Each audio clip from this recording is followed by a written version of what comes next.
Έχει, λέει, μια οικογένεια κάτι δίδυμα που το ένα δεν μιλάει. Και ο πατέρας ακούει το βράδυ ότι πήγαινε του, λέει, αυτό που δεν μιλάει γρήγορα, πήγαινε του, λέει, στον Ιορδάνη ποταμό, χωρίς το μέσα και θα μιλήσει. Το σηκώνει με στην ήλιο, το αρπάζει, το πηγαίνει στον Ιορδάνη, το χώνει μέσα, βγαίνει. Μπαμπά, είσαι μαλάκας, λέει. Μίλησε όμως, έκανε χαρά ο άνθρωπος. Το μαζεύει, το γυρνάει πίσω. Όλο το αεροπλάνο έλεγε το παιδί μου, μπαμπά, είσαι μαλάκας. Πρόσεχε, μαλάκα, μπαμπά, είσαι πολύ μαλάκας. Φτάνει σπίτι, λέει η γυναίκα, λέει, μίλησε το παιδί. Ευτυχώς. Τι είπε, του λέει, μπαμπά, είσαι μαλάκας. Πολύ καλά σου είπε, γιατί είναι αυτό που μιλάει.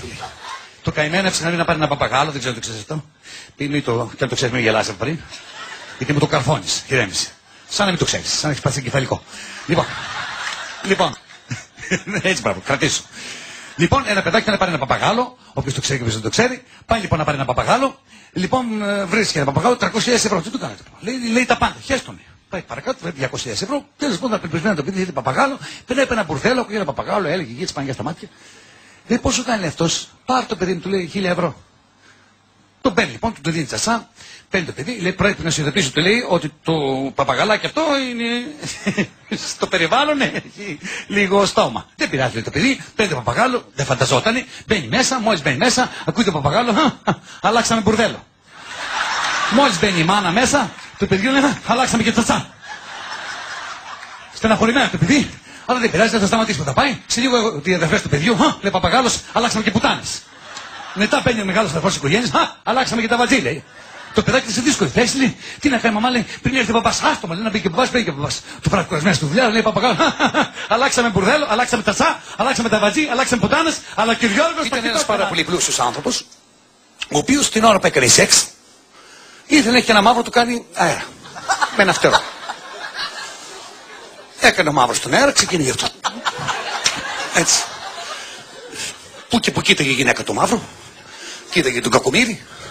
Προσπαθούσε ο έρημος, μόλις τελείωνε, έλεγε σου άρεσε η γυναίκα μου. Αγάπη μου, δεν κατάλαβα τίποτα λέει αυτή.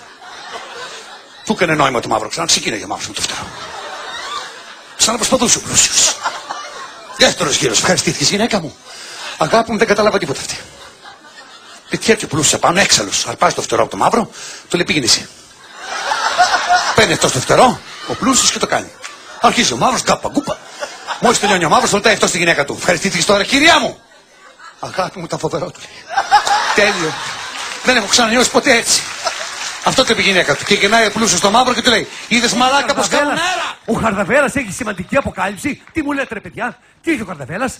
Συνομιλία παπά με διάολο. Δηλαδή τι είσαι κινητός, τι έχει μοτορόλα ο διάολος?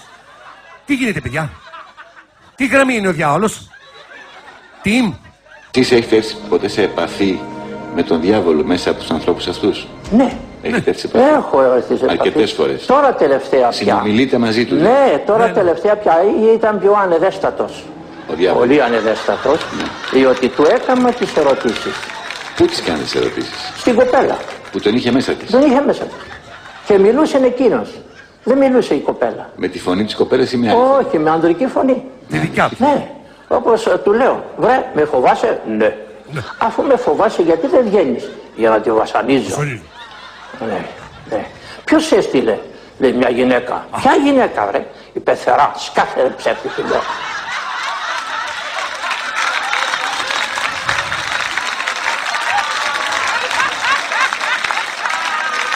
Πολλά προσωπικά ξέρει ο διάολος.